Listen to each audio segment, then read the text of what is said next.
in 2021.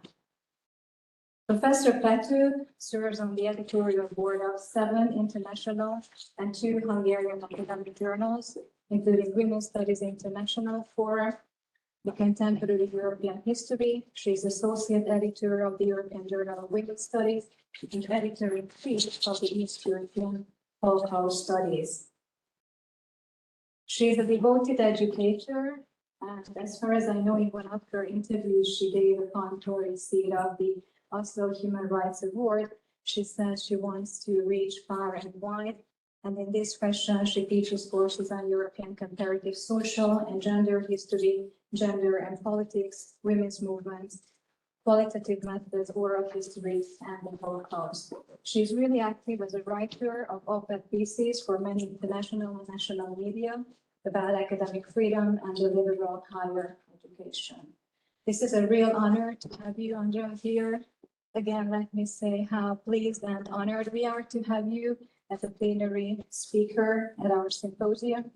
So the title of Professor Pető's talk is Reproductive Rights as a Site for a New Cold War. So please welcome, give her a warm welcome. We really look forward to your talk. Thanks a lot. Thank you very much for the generous introduction. Can you give me a sign that you hear me? Yes, you can hear you. Okay, fantastic. So first I would like to congratulate to the organizers that in these horrible times managed to organize a fantastic conference at the University of Debrecen. This is in itself a fantastic achievement, and I would like to congratulate you. And no matter that the introduction was extremely generous, you know, I was wondering that why do you invite a 3 times loser for giving this important talk?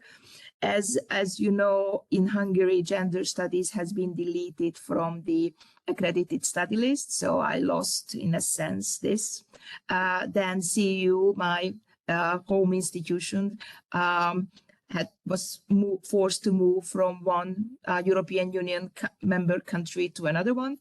And also I had to resign from the Hungarian Accreditation Committee because I was protesting against academic corruption. So, I mean, on the one hand, you heard a fantastically successful story. On the other hand, this can be also read as a sad and failure story. So what I would like to do in this talk today is somehow show the why these sad stories are happening. So how come that you know, in what framework we are operating now as internationally active scholars. And I would like to talk about the reproductive rights. And basically, this is the structure of the talk. Let me, yeah. So what is what we see? I already started my talk fleshing out that, you know, you not always see what is there. And especially in the field of reproductive rights, there are so many possible interpretative frameworks.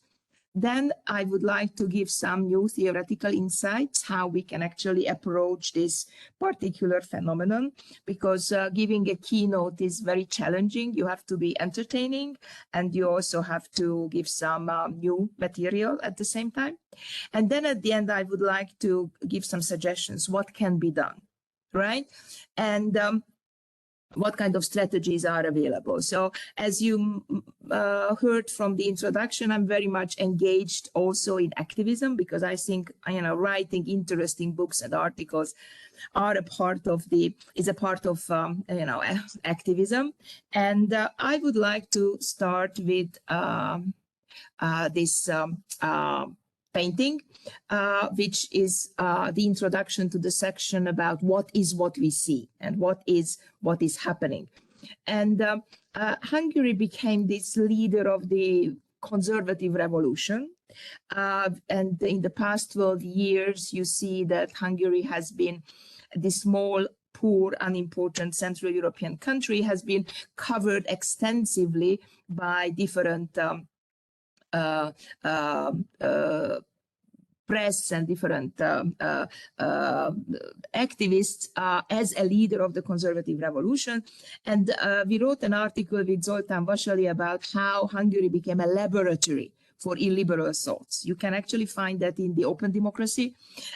And this painting of one of these artists actually shows that how the complexities and also the different elements of changing importance. And I just leave you with this painting. The Prime Minister Orbán is on the left, and the president at that time, President Ader is on the right. Just in case if you don't know the Hungarian, and the person in the center is Pope Francis, right? So and the Lake Balaton is the big sweetwater lake in Hungary. So basically, they have been making several comments about that they know much better what Catholicism is than Pope Francis. So that's and that received lots of coverage. And I started with this very interesting and extremely controversial painting, but I would like to make the picture even more complicated. And because when we are looking at illiberalism, and that's basically when we are looking at the recent changes in the regulations of reproductive rights, we are talking about the victorious illiberalism using the field of reproductive rights as a site of contestation of human rights. That's basically the main statement, but it doesn't. It is not what it looks like, and that's, I'm sure you know this quote from Alice in Wonderland. So one of the characteristics of illiberalism is the ad hoc using of certain meanings and certain concepts, and the loss of meanings. And this is really difficult to grasp, partly because we are intellectuals, partly because for us academics words really matter. And then if we are falling into the trap of taking those things seriously, which are happening in the field of illiberalism, then we are already losers. And I'm actually arguing, and that's that the different illiberal concepts have no original meaning, and I will get back to this, no original content, and I will get back to this when I will be analyzing I'm offering a kind of new theoretical framework, and also that the rhetoric they are using is totally ad hoc, and it's totally independent from the previous points of references. And they don't really have any values or fixed reference points. But, and here is a big but, that there is no substantially new knowledge about the process, just interpretation, sorry for the misspell, rhetorics and framing. So the modus operandi of the illiberal state is new, because about reproductive rights and reproduction, the process itself, there are not considerably new knowledge, scientific knowledge, but the interpretation is changing or not changing, I will argue. And what is a tragedy and what makes this talk especially timely and tragic, that these policies or the lack of policies in some cases have a real impact on real lives.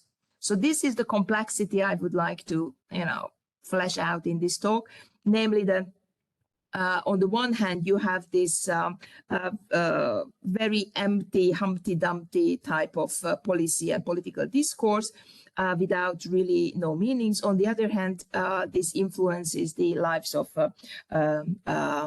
lots of individuals in a tragic way. So that particularly requires a serious and ethical consideration when we are talking about these issues. So I put this here that there is no substantial new knowledge. So, and that also raises the question, what kind of knowledge do we have about this illiberal reproductive rights? And this is the easiest one. And I resisted putting up a photo of the midwife's tale because that's an easy interpretation, that women are just slot machines and they're becoming resources and for these reproductive rights. And this is one interpretation. I think it is slightly simplistic, no matter that it was driven by a kind of framework related to the Marxist resource, who has got access to resources. And also it's the classical feminist interpretation of the oppression of the women by men. So this is one interpretation, which is on the one hand extremely appealing, but I don't think it's extremely useful. This I'm sure you have seen this poster, which is or this cartoon, which has been of course again a part of the story, that how the focus is changing as far as the production of the reproductive rights are concerned. The second interpretation is related to the new actors. And what is new in the Hungarian context is that a state, and I will argue later on that several states in the global context put up this framework, the family friendliness, family as a framework, as a slogan, as a brand. And of course, this kind of family friendliness is very much a slogan because, and I will argue, this is very much a selective process, but there are those who are being selected and there are those who are not selected for benefiting from these family friendly, so-called family friendly policies. And those who are actually benefiting from that, they are becoming the supporters and the of this policy. So we cannot really consider this is as a what is in it, which was in the previous slide, as a kind of only one-sidedly what actually happened, but there are those who are benefiting from these particular policies because there is a real problem, or there are several real problems in this context.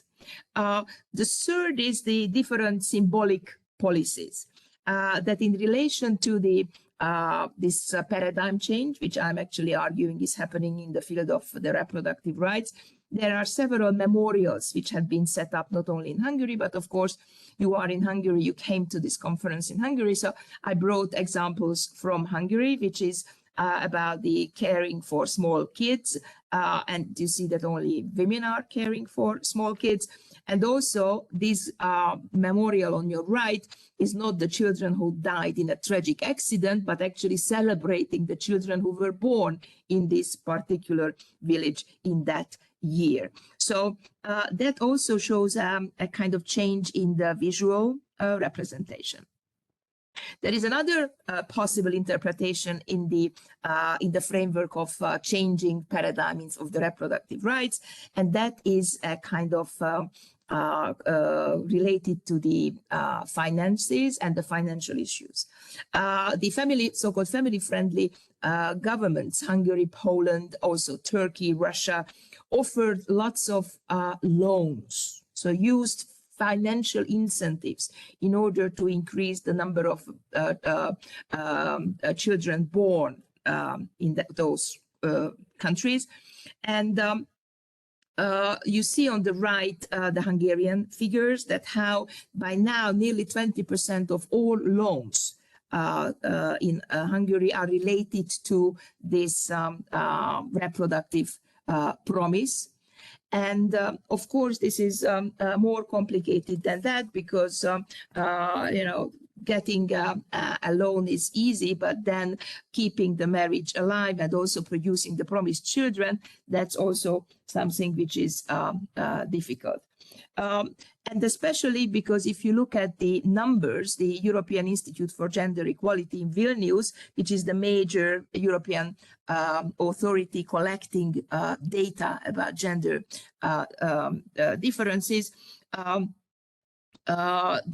that Hungary is the 27th in the European Union as far as the gender equality is concerned. So that's also something which really needs into taken into consideration when we are looking at the realities of, no matter that there are these serious interventions in the family policy, in the regulating the reproductive rights. The number of marriages are increasing. You see the blue, but also necessarily the number of divorce also increasing, and the number of children born decreasing.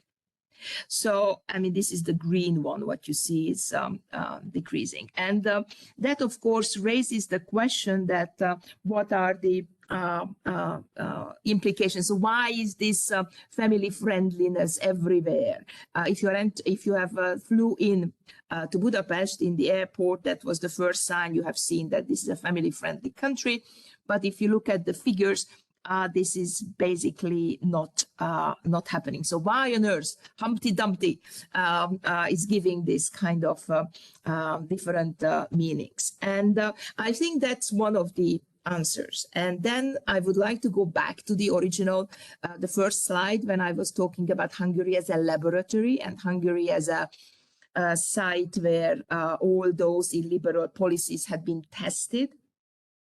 And I'm not sure you have heard about this declaration, the Geneva Consensus Declaration, which is an alternative, designed to be an alternative to the CEDAW committee, the CEDAW committee's basic document of the United Nations. Though if you are not familiar with this, this is the result of the Beijing conference on women, how the UN, different UN conferences to set the rights of women, including reproductive rights.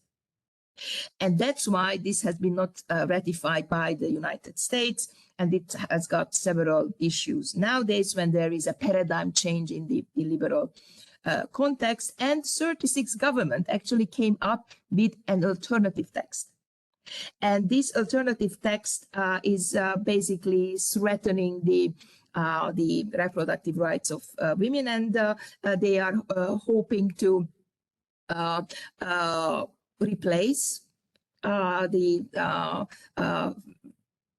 international human rights statements with an alternative one.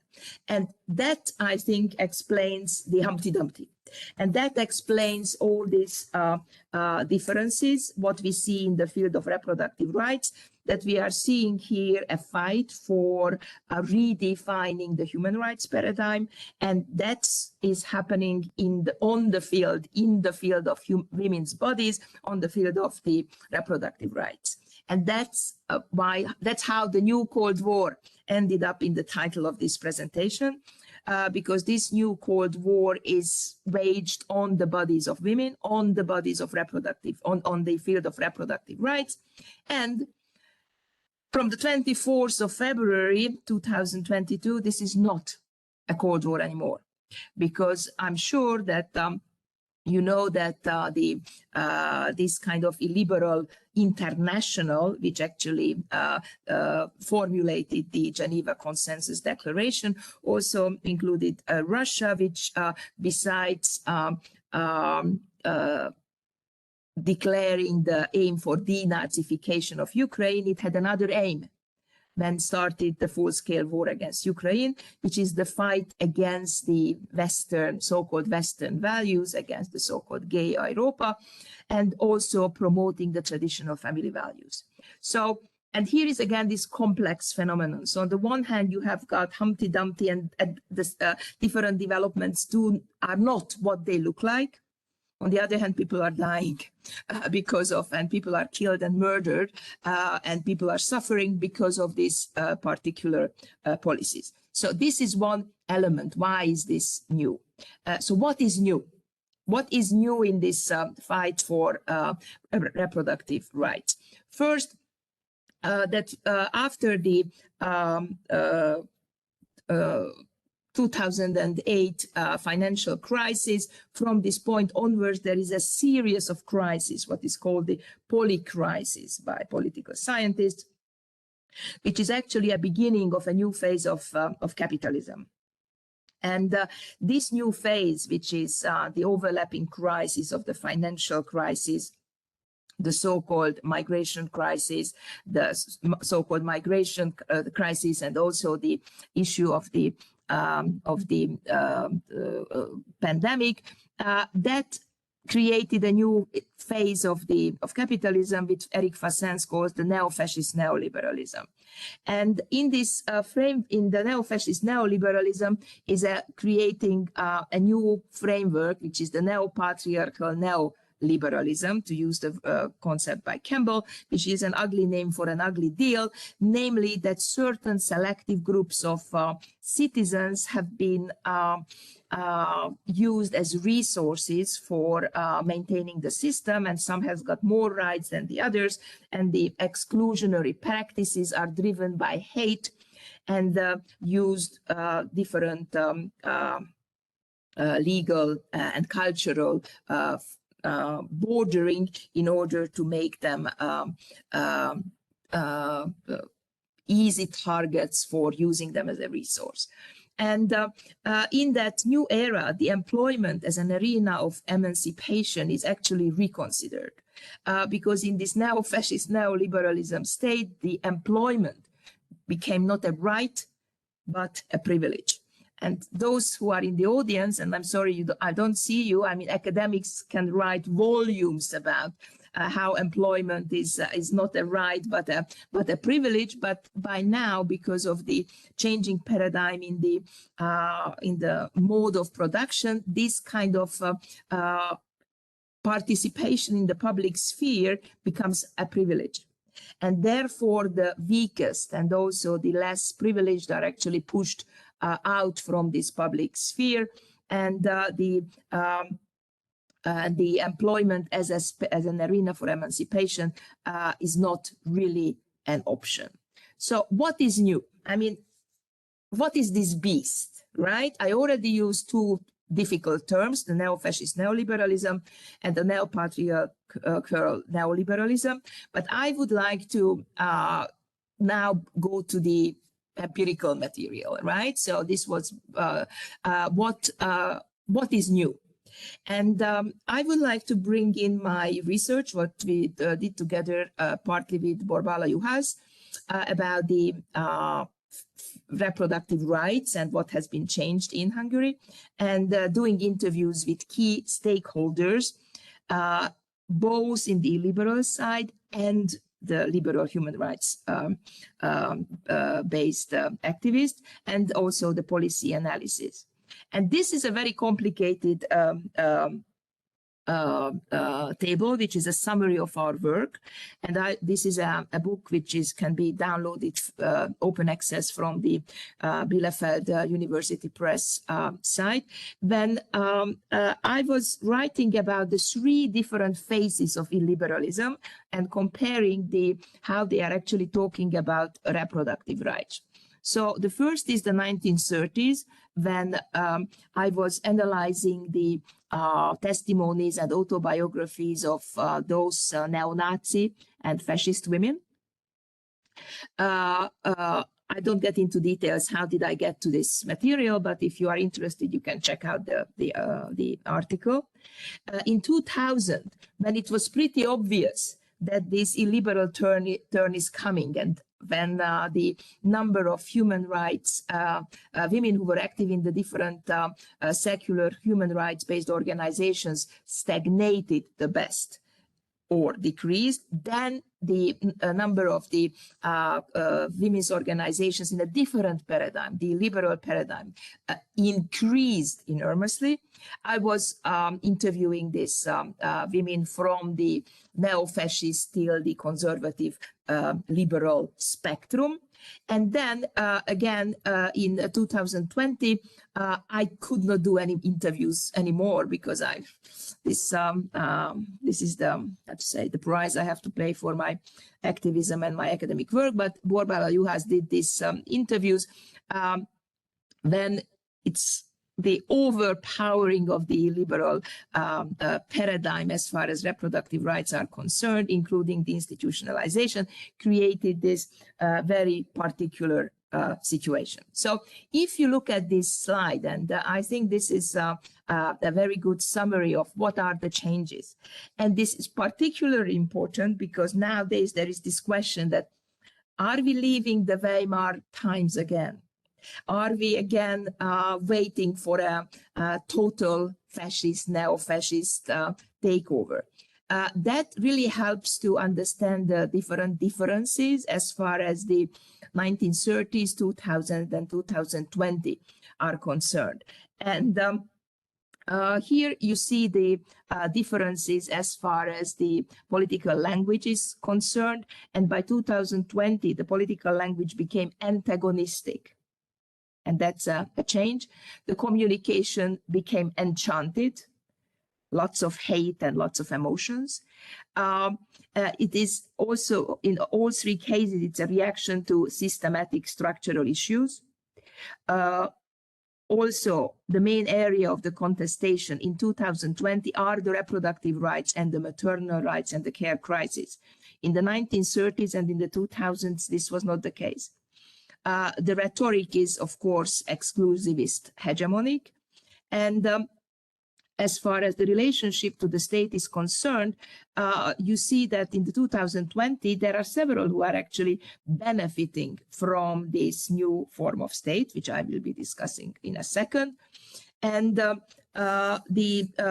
different religious institutions are benefiting from this. And please think about the first slide, the painting I showed you, which actually shows how actually the religion has been also taken over and used for this particular purpose. And as far as the levels are concerned, it's very much a top-down transnational movement. Please think about this Geneva document. So it is a transnational movement we are talking about, but the impact, the field where this movement is actually having an impact is on the national level. So what is happening now? And not only the interpretation is difficult, right? Think about Humpty Dumpty and also the different frameworks I was discussing, but also the different developments, what we are expected to describe, they are also very complicated, interwoven and intersecting. Because in relation to the reproductive rights, there are three different tendencies which are happening. One is maternalistic feminist activism.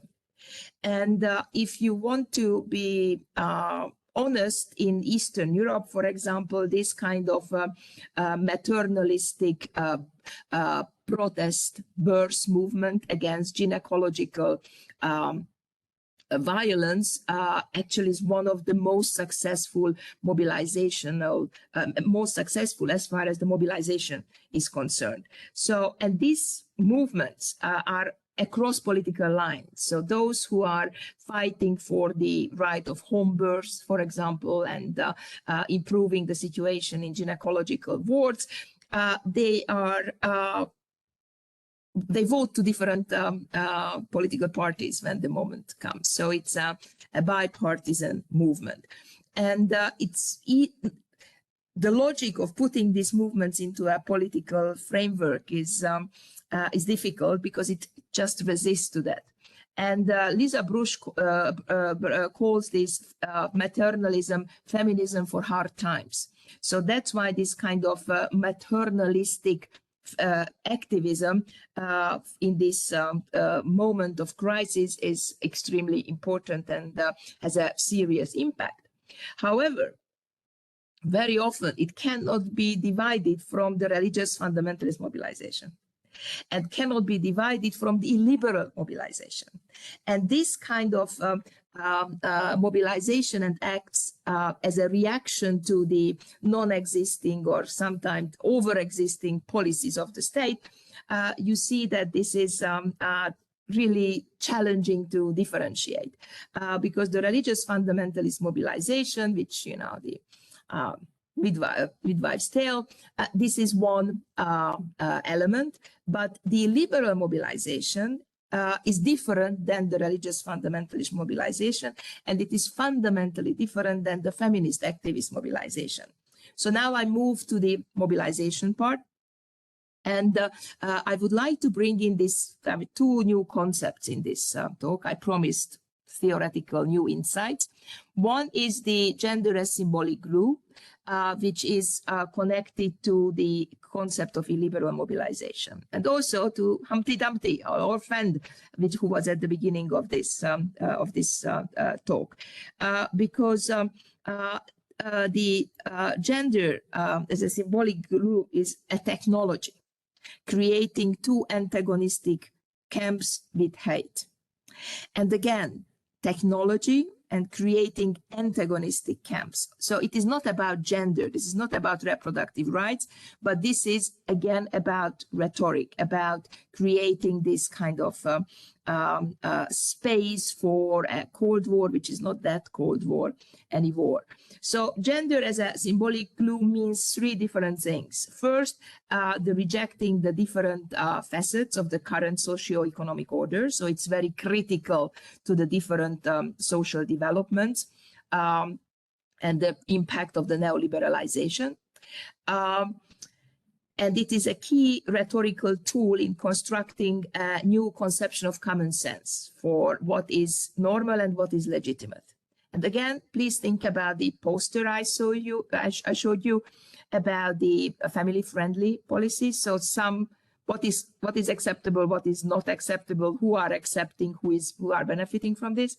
And it also creates a broad alliance and unites various actors. So the Russian Orthodox Church, the Polish Catholic Church, the Jewish fundamentalists, actually united in defining what gender is.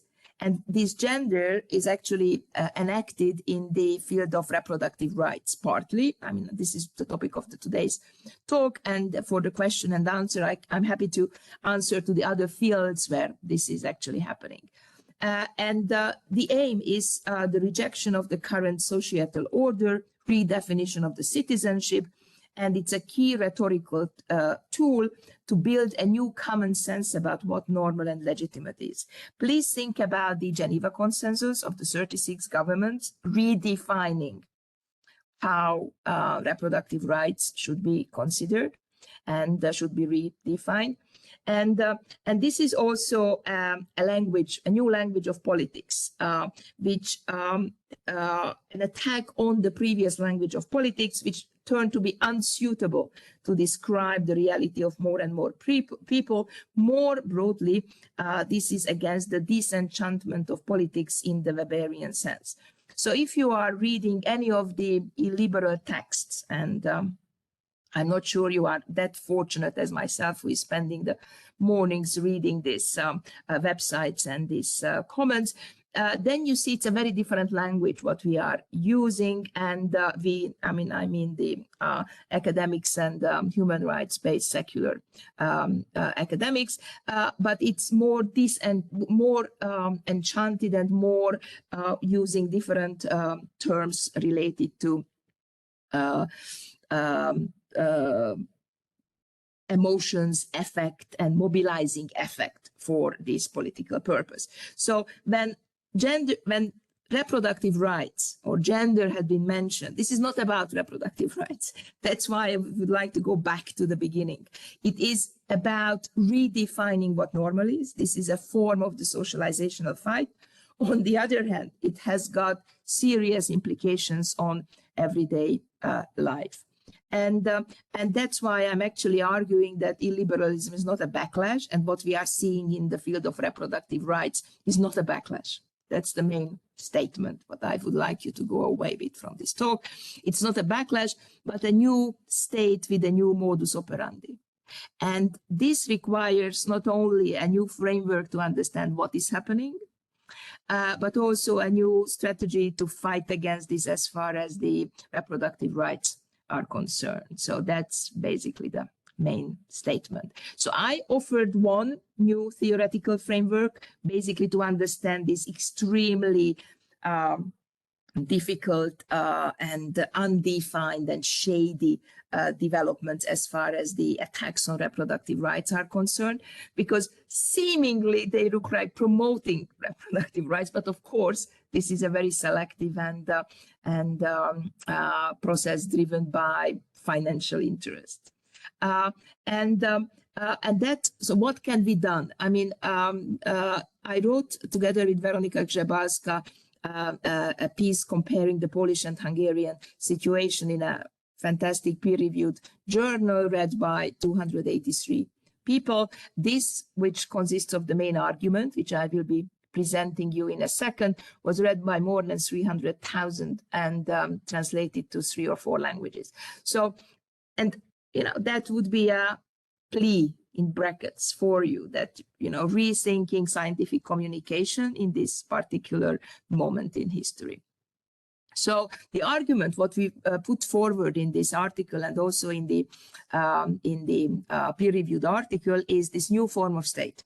And that's what I would like to present to you as a second theoretical insight, which I think is important, you know, to understand what's happening in the field of reproductive rights globally, and especially in Hungary.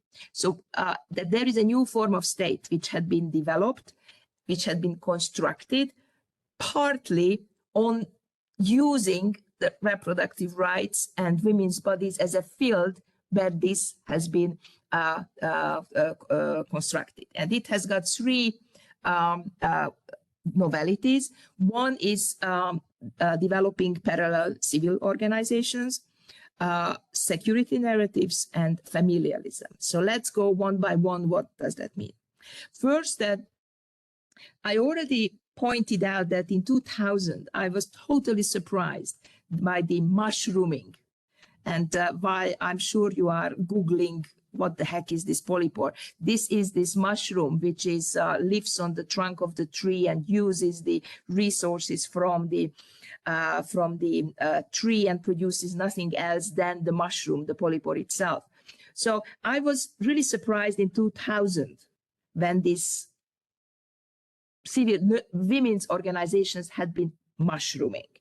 And this is the explanation that the polypore, illiberal polypore states create mirrors, parallel organizations, which look like the original organization. They are using the similar language, but not exactly the same one, and instrumentalizing, using, hijacking the agenda, the values, but emptying it at the same time. So that's why I think this polypore, the tree and this mushroom, this metaphor is useful, no matter that I know it's biologizing. And but when we invented this metaphor, we used this only for operational reasons, and we hope that you know, it helps us to understand what is happening and also to develop strategies how to fight against this. So, example. If you read the CEDAW reports of Poland, Turkey, Russia, Hungary, and you read the section about reproductive rights and women's organizations, you see that in these countries there is a mushrooming world of this kind of civil organizations, active, and they are partners and they are in dialogue with the government. But these organizations are not critical watchdog organizations, how you imagine the civil organizations, but they are polypore organizations, they are gongos, government-sponsored organizations, which are somehow copying, mirroring, hijacking the same discourse and producing something else, which is this kind of emptied parallel organization. The second is the security narratives. So every policy issue becomes a security issue, which is not solved by policy discussion, but creating this kind of dichotomic binaries, the us and them, the enemies. The enemies like the migrants, like George Soros, the gender studies professionals. And I'm sure that in the audience, there are also several colleagues who also found themselves on the cover of national newspapers listed as enemies of the nation, as myself. So I just would like to say that this is the modus operandi. This is not personal, although it's very unpleasant personally, but this is how the system works. And at the moment, one engages with this kind of discussion, it strengthens the polypore. It strengthens the system which actually uses this kind of threats as a form of governance. And the third is familialism. It's not family policy, because there is nothing wrong with family policies, but it is about familialism, which is privileging certain families over other families. Please think about the poster I showed you about the family friendliness, which is an extremely selective process. So what is the situation now? And this is the article what we wrote based on the 2020 results, the interviews and the results of these interviews, which is coming out soon in the International Women's Studies Journal. So what did we find? What is new in this special relationship of the polypore state, the reproductive rights, and the women's organizations? So the first is the heterogeneity of the actors. And please think about the slide which was sharing with you the three different trends which are happening parallel, and which makes extremely difficult to figure out what is happening in the field of reproductive rights. Also, it is very much reactive rhetoric, because the governments in these illiberal states are the drivers, the influencers who are actually deciding and framing the issues of reproductive rights, which is a paradigm change again. Because previously the human rights paradigm had been the most important framework. By now, this kind of hegemonic position has been lost, and especially in these countries. And it has been lost due to the fact that this kind of illiberal governments successfully hijacked, instrumentalized, polyporized the previous frameworks and institutions, what the 68-ish movement and the human rights-based NGOs had been using. And this is a government, and what is a game changer, and it is, how to say, a new element, and that's why there is always this question, are we living the 1930s again? And that's why I wrote this article, comparing the situation to reproductive rights in these three periods, that these are the governments who are actually the actors. And this is the second period in the history of that through democratic methods, anti-democratic governments have been elected with popular vote and with popular support. So therefore, this first slide I showed you, women as birth machines, is not explaining what is happening here. We are talking about a more complex phenomenon, which is related to this multi-crisis and the polycrisis, the overlapping polycrisis, and that the illiberal offer is actually much more attractive than the non-illiberal offer, if there is any. So also that there are certain alternatives, like the birth movements, like this kind of movements against the gynecological violence, and they are proactive, and they are trying to move beyond reacting to the government policy or non-policy decisions, and that is a possible coalitional meeting point and can be a cradle for a wide-ranging mobilization. It's also the international embeddedness. So I was, zooming in from Hungary, but I'm actually talking about this global context, and that the quote about the international, the Geneva document is a proof of this international embeddedness, because in our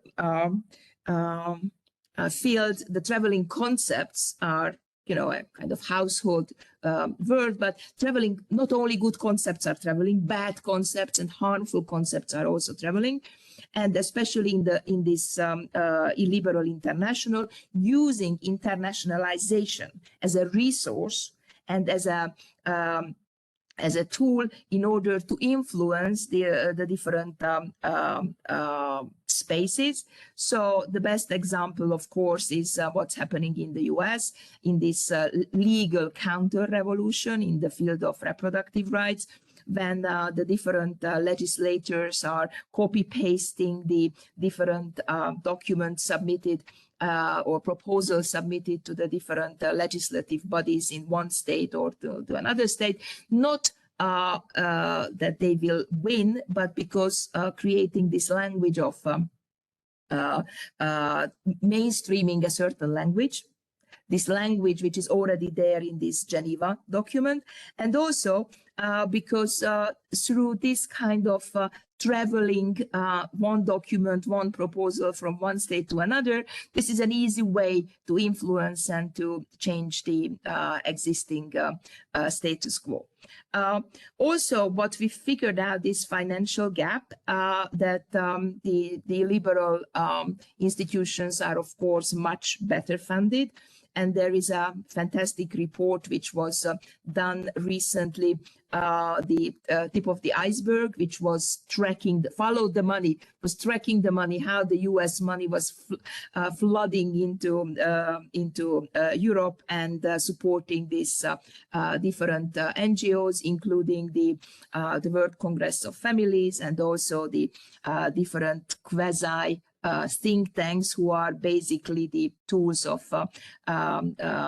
transmitting these kind of concepts and ideas which had been developed by the US fundamentalists. And also that the concept of intersectionality is an extremely divisive issue, and we can discuss this in the Q&A. And as a conclusion, I would like to bring in an example which is very close to Debrecen. As you know, in this fascist neoliberalism is ruthlessly using resources and unfortunately natural resources too, not only women's bodies, but also the soil, the climate, and the natural resources. And again, these are the mothers who are protesting against this extremely polluting battery factory, which was expected to parachute it very close to Debrecen.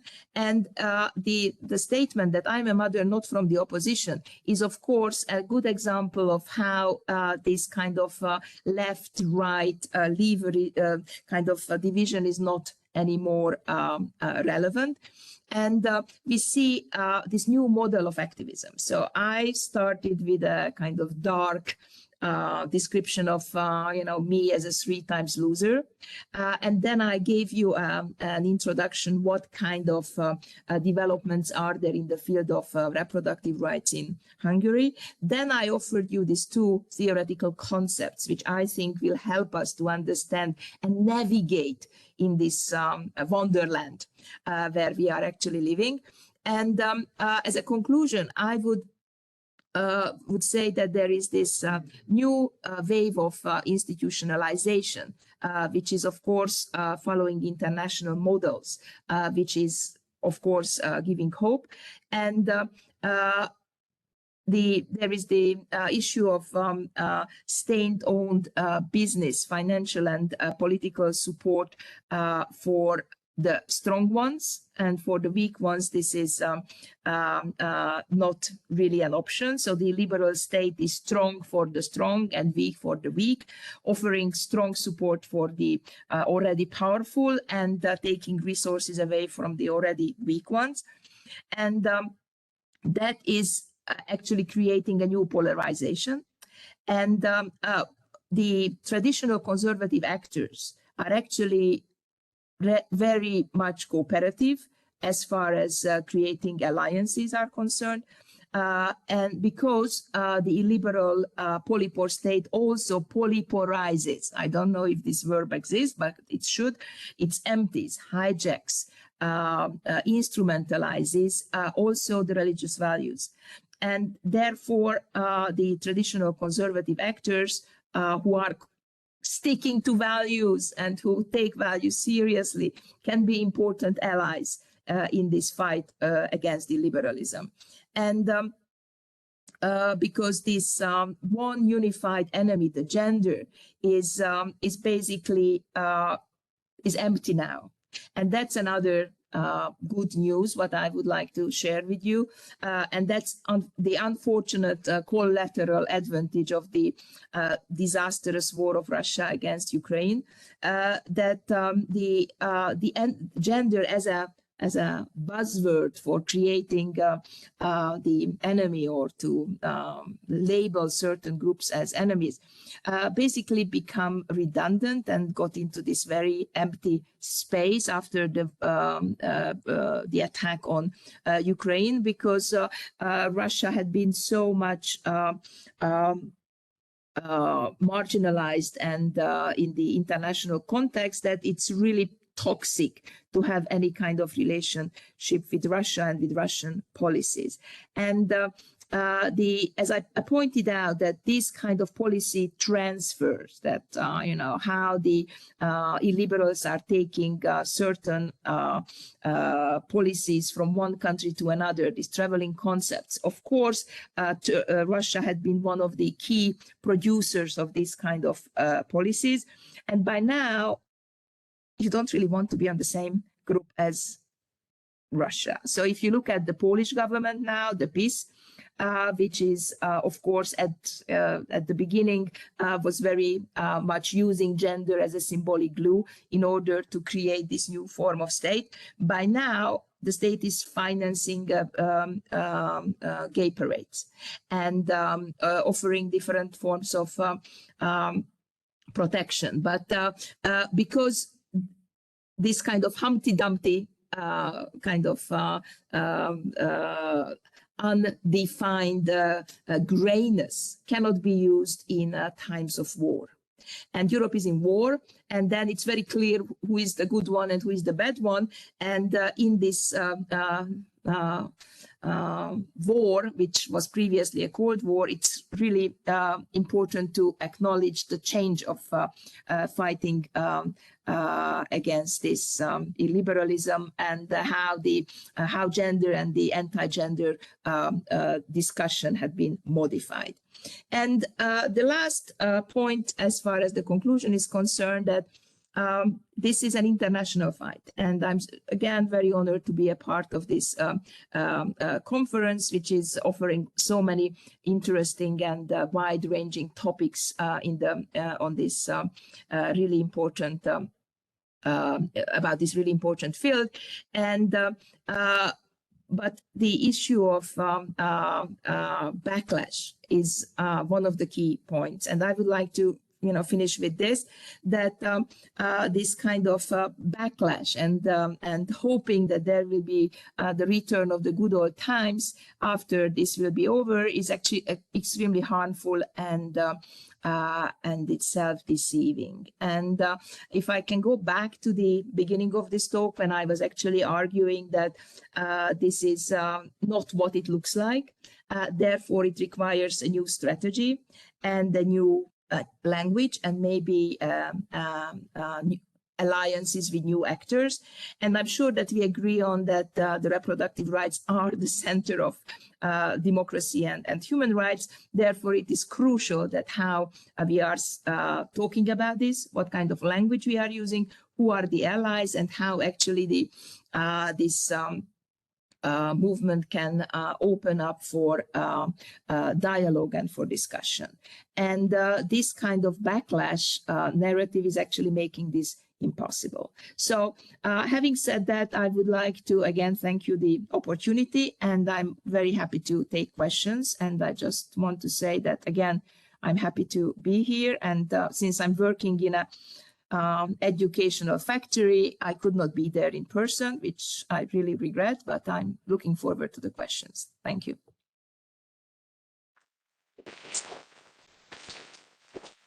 Thanks so much, Andrea, for this thought-provoking, engaging, wonderful talk. And as you said now, let's open the floor for questions and comments. Of course, we are expecting questions from the audience here as well as from our participants online. So feel free to start. Yes, please come here. Yes. Yeah, thank you, Andrea, for this wonderful talk. I'm from the University of Graz, Roberta Mayhofer, and you'll be giving a talk in Graz soon. So I'm looking forward to continuing this discussion.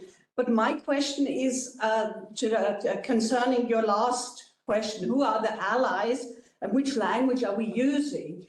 Because it seems to me one of the aspects is also that we're undermining the democratic structures and the government systems, and that's part of many of the countries that you were describing. They sort of are in power, in government, and undermining their own structures. And this one PowerPoint where it says, I'm a mother not from the opposition is another example of that. The opposition as a form of democratic, important democratic voices in a government are undermined on many different levels. And I would be interested in this aspect because I think we have to strengthen the democratic structures, the government, the institutions, but of course we have people in power who are undermining them at that point.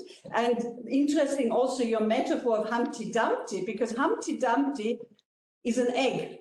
And in some Humpty Dumpty falls off the wall and all the king's horses and all the king's men couldn't put Dumpty together again. So I wonder whether perhaps our democratic institutions, the human rights aspect that you so wonderfully sort of discussed, aren't the sitting on the wall and falling down, and perhaps we have to not all the king's horses and all the king's men, but perhaps we all the civil sort of society should try to put Humpty Dumpty together again. Thank you. Thanks a lot. Thanks a lot for this very important and insightful comment and question. I think you put your finger on a really crucial point. Namely that what to do with the existing institutions and what can we hope from the existing institutions. And I would propose a double strategy. The double strategy is that try to strengthen and to stick to those already existing institutions as long as it is possible, and then try to develop and think creatively about alternative institutions. And I would like to give you one example. And this example is the higher education, which I, of course, know the best. So I have been on this Hungarian accreditation committee for 3 years. I was really trying to strengthen, make it work, and support the existing institution. But there is a moment when it is basically hopeless, and you have to give it up because then you are becoming a part of a system which is the polypore, right? Which is only supporting and creating and maintaining itself. And you are just an alibi in that. You are just a brick in the wall, just to go back to the wall metaphor. On the other hand, when I left, I thought, what can I do? And then luckily with colleagues, we founded a new university, the University of New Europe. And we are not envisaging universities as, a university with walls and copy machines and the corridor and very pale and very tired administrators sending you horrible emails, what you should be doing. But university, which is an alternative space for thinking critically about this situation. Because, I mean, this example is one tiny example of this polycrisis, what we are actually living now.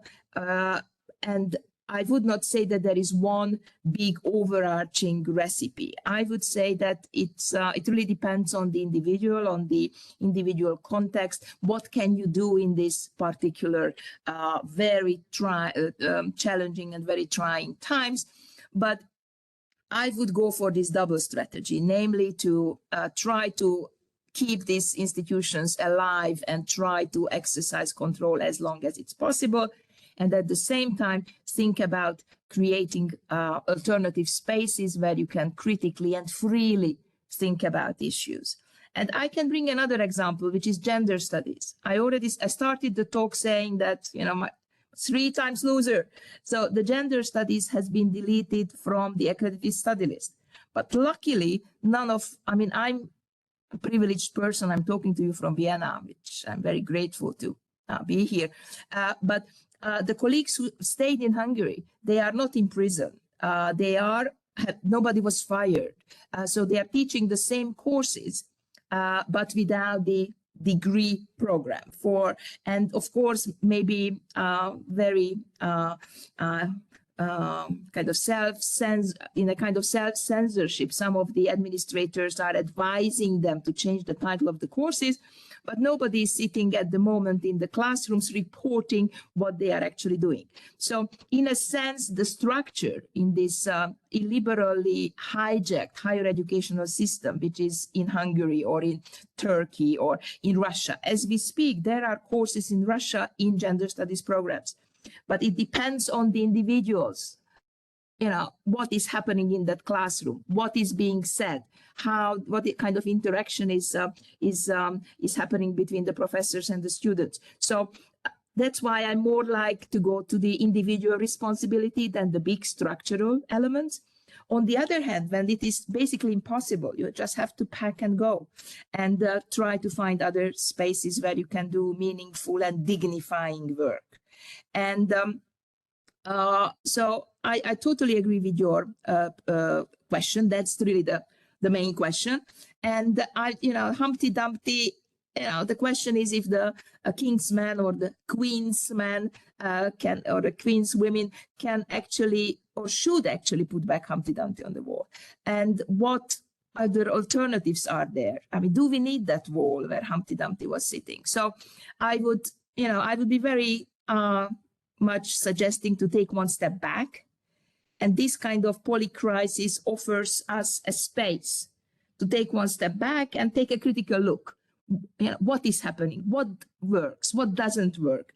What makes sense to fight for? What we just have to, leave and say bye-bye. So, I mean, I consider these 3 defeats of mine as a great gain, because it opened a totally new perspective, gave lots of new opportunities to think about, what kind of, what is important, what is not important, and how to live our lives. And I just would like to encourage you to think this way, as an opportunity, not as a pressure or as a kind of oppression. Thank you.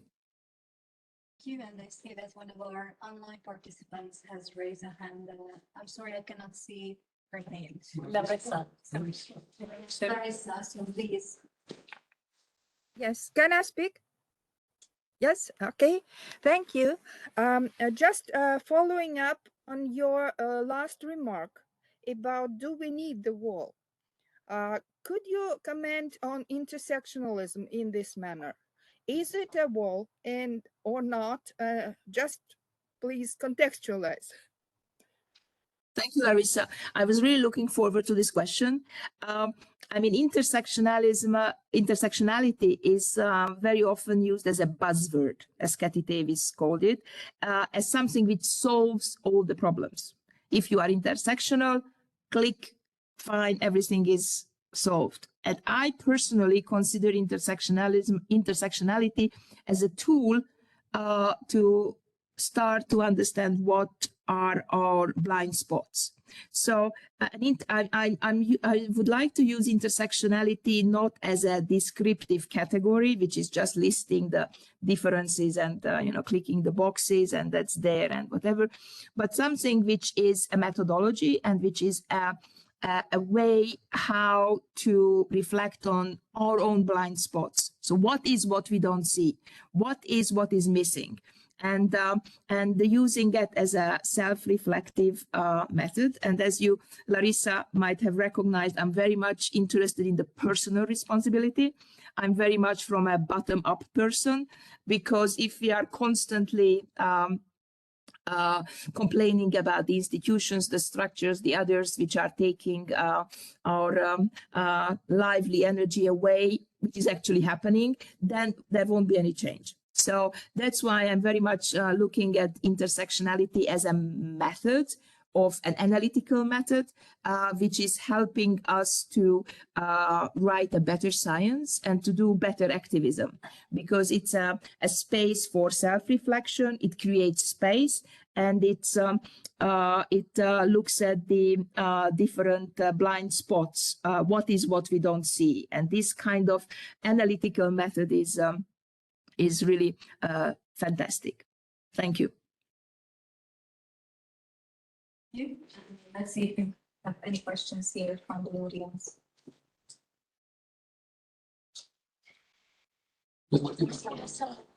Yes, there's someone. Abby, okay. Hello. Hi, thank you so much for this talk. Can you hear me? Yes. Okay. Thank you so much for this talk.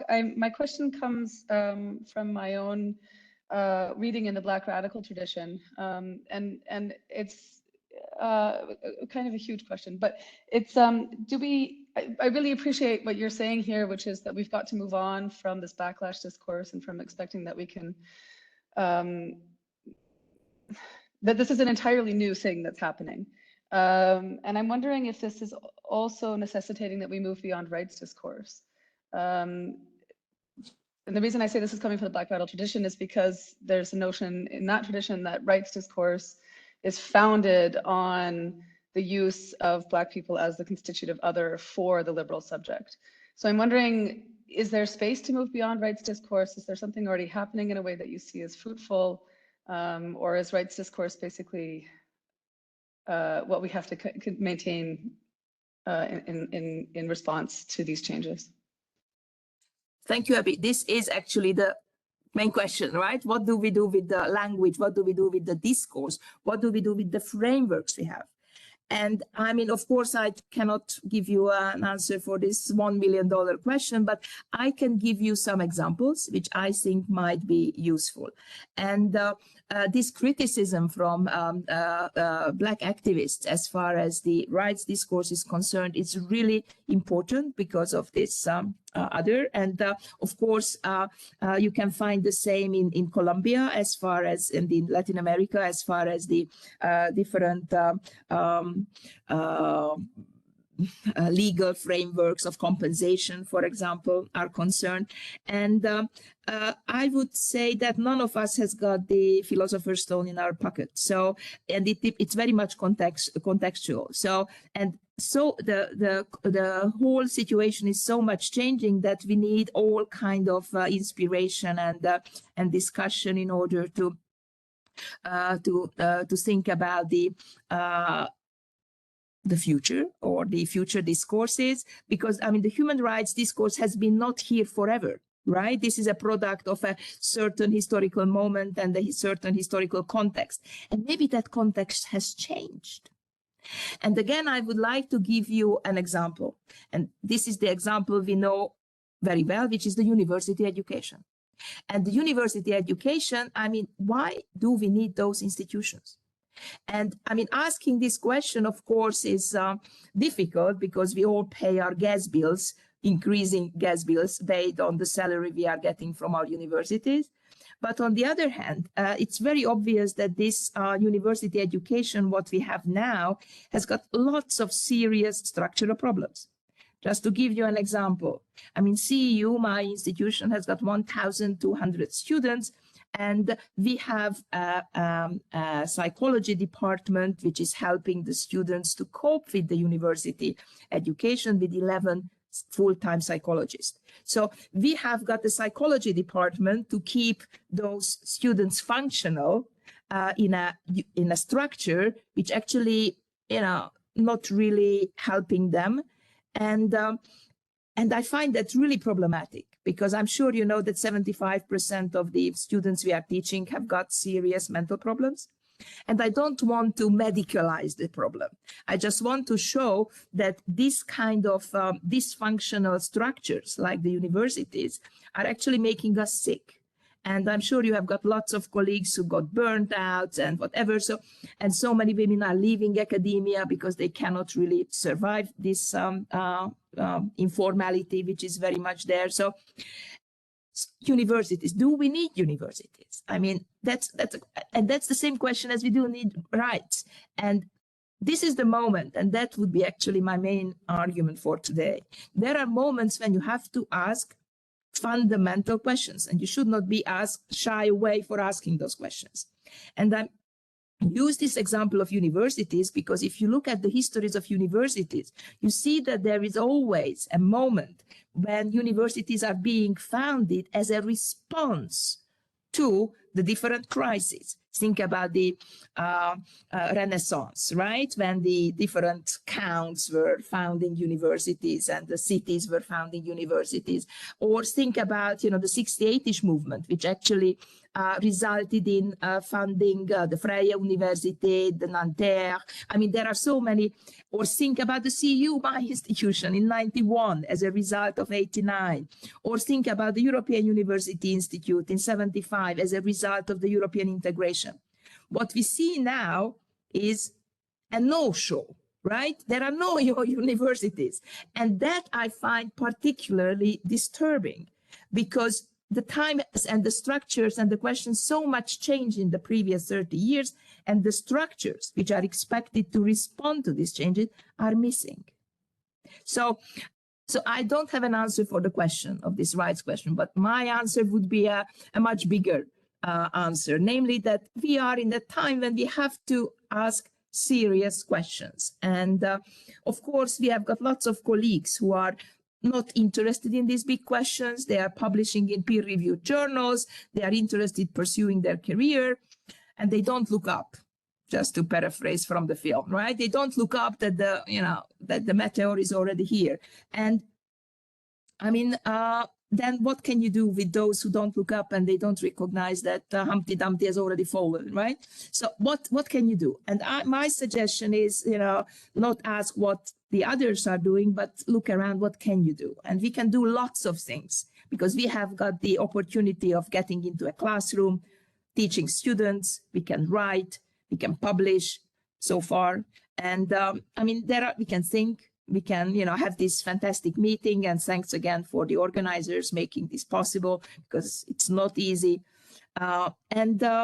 Just think critically. That's what we can do, and asking these critical questions as you asked to me. Thank you for that. Okay, thank you so much. Let's see if there are, yes. So Andrea, you provoked me into this question because you said no universities, no structures, but if I understood you correctly, you have created a new University of New Europe, which you mentioned. So what would be the difference on that level? And I just wanted to say, when Humpty Dumpty fell, Humpty Dumpty was gone, made perhaps into an omelette, but the wall still remained. So it's not about Humpty Dumpty then, but the wall. Yeah, but I would like to just ask a little more about your University of New Europe, because it seemed that it's still a university in some way, in some structures. Thank you. Thank you. I put in the chat the link, and I mean, if you look at this, this is a labor of love, because several very privileged academics decided that basta, we have to do something, and it started, helping colleagues from Belarus out when the it was obvious that the different institutions are not responding, and then helping then the Ukrainians, and then also, you know, the decent Russian scholars. So, and if you look at the website, we see we are, you know, doing different things. It's not university, as I said, as a wall and copiers and administrators, but universitas, which is a space for inclusion and critical thinking, and defining what are the major challenges. And we are using university with a very kind of savvy agenda, because we want to redefine what university is. University is not this neoliberal conveyor belt like of industrial teaching, student in, class in, student out, you know, this kind of teaching, but it's the intellectual excitement, and also having the a kind of knowledge which changes the way how we think and how we live our lives. And if you have an honest moment, then you see that this is very rarely happening. So cherish the moment when you have this feeling that you are really making the difference, and think about how to use that moment for making the world a better place. I just want to say Soros, even after 1989 in Hungary, used the copy machines to sort of change the society. So it's interesting that you mentioned the copy machines. So thank you. We still have some time, so yeah, yes, please.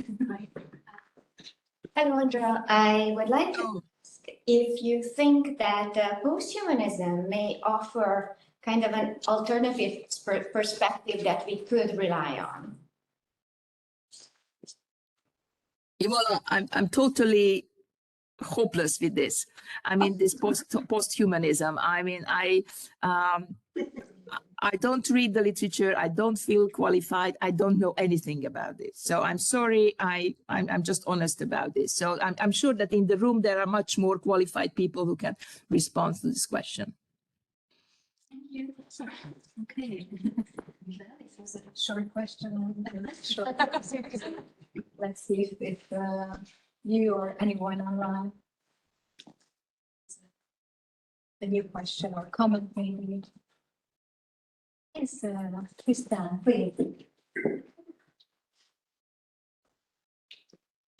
Yeah. Hello, thank you so much for your very stimulating talk. I was wondering if you could maybe return to this idea as employment as emancipation, because there are a lot of different marginalized communities that have that have benefited from that. Do you think there are other means of life that people can use as a form of emancipation in these new times? I'm asking this because I personally am really interested in doing more research on the way that motherhood and maternity are, or housewifery even, domesticity is kind of demonized and marginalized in the United States. And so I'm curious because I've seen, like, for example, one social media group called Chamber of Mothers that's trying to mobilize women and mothers around parenthood. And so I'm curious if there are other forms of emancipation that you think that we can explore outside of the realms of employment. Thank you. This is, I mean, the emancipation is a key term here. And of course, the emancipation has got this contextual and historical dimension, that it was a product of the 19th century, end of 19th century European kind of modernity. And that offered an emancipation for women through employment. And employment was the site for the progressive movements, for the social democrats, and also for the different progressive movements, where the employment was the site where this kind of equal rights could be achieved. And if you look at the whole history of the statist feminism in Eastern Europe, employment, public space was the space where this emancipation was happening. And of course, this kind of emancipation is one model. And there is another model. And this is the anti-modernist emancipation. And if you read my book about the forgotten perpetrators, I mean, I was writing a book about why women joined in the 1930s in the neo-Nazi movement. And then they were not joining to be those mothers who have got the children in their bellies, right? So just think about the first slide I was showing to you, Prime Minister Orban and this woman, but they had a very different vision of the future in mind. And this was a different form of emancipation. This had a different language. It had a different vocabulary. It had a different aim, but it still had power there. So they wanted to have power over their lives. They wanted to exercise agency. And of course, agency is the most questionable term and most discussed term in our profession. But I'm using the term of agency, as Mahmoud does, as an ability to question the existing frameworks and structures. So they had their agency, but what they were questioning is this kind of European modernist emancipation, which considers the workspace and employment as a space of emancipation.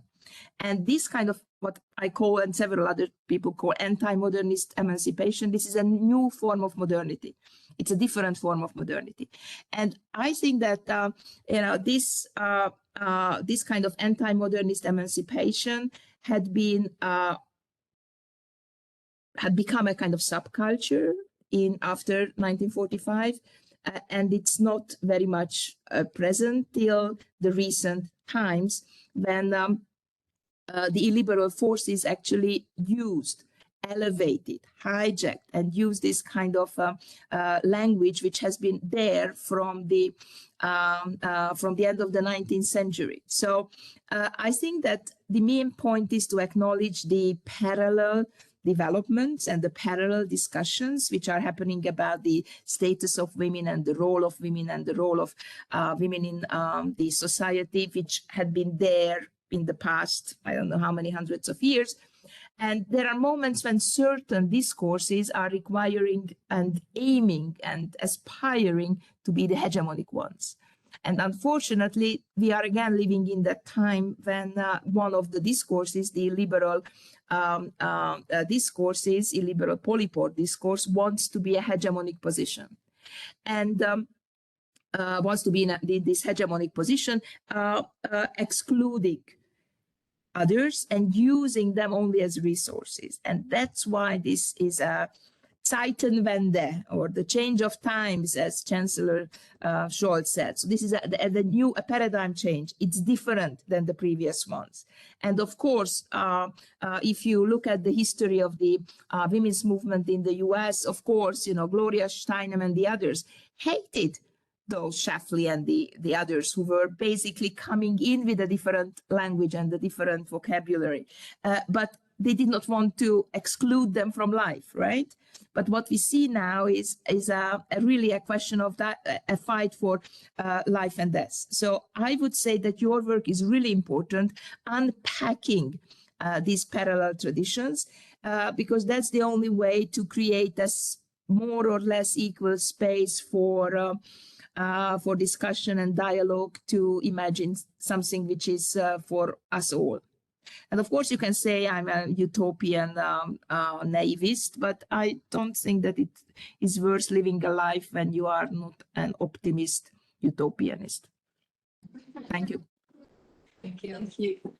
Okay, and we still have like 2-3 more minutes if anyone else has maybe a final question or a comment. Okay, if not, I think we can conclude. And again, thank you, Andrea, for this wonderful, amazing, inspiring talk. Thanks for joining us. It was really an honor to have you as our plenary speaker. And we hope to see you at the next Women's Network Symposium or at anywhere else in academia. So as you said, as individuals, as scholars, as educators, we should try to affect change and make the world a better place, right? Yeah, thanks for coming. Thank you. Bon courage. Bon courage. Thanks a lot. Bye-bye.